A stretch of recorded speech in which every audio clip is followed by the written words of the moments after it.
So here at Nikko Asset Management, we have two main things when we look for in terms of fund philosophy.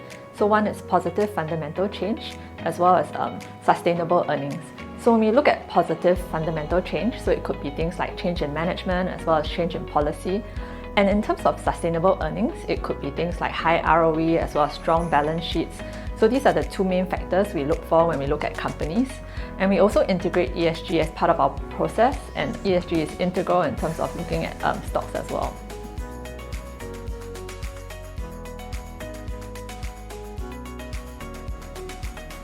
So there are three main advantages of investing in smaller companies. 1, information gap. 2, diversification. And 3, flexibility. So firstly, in terms of the information gap, when we look at the universe for Asia smaller companies, more than 50% of the companies in the universe are covered by less than 5 sell-side analysts. So what this means is that the companies have the ability to trade away from its intrinsic value, which gives us more positive upside. Secondly, in terms of diversification.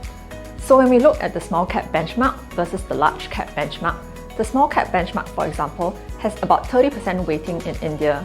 And when you compare that to the large cap benchmark, bulk of its weighting is in China as well. In terms of sectors, they are also vastly different. So having small caps in your portfolio offers diversification opportunities. And lastly, flexibility. So smaller companies are flexible and more adaptable to change, and we think that that is important in today's environment where large tech is actually under a lot of scrutiny.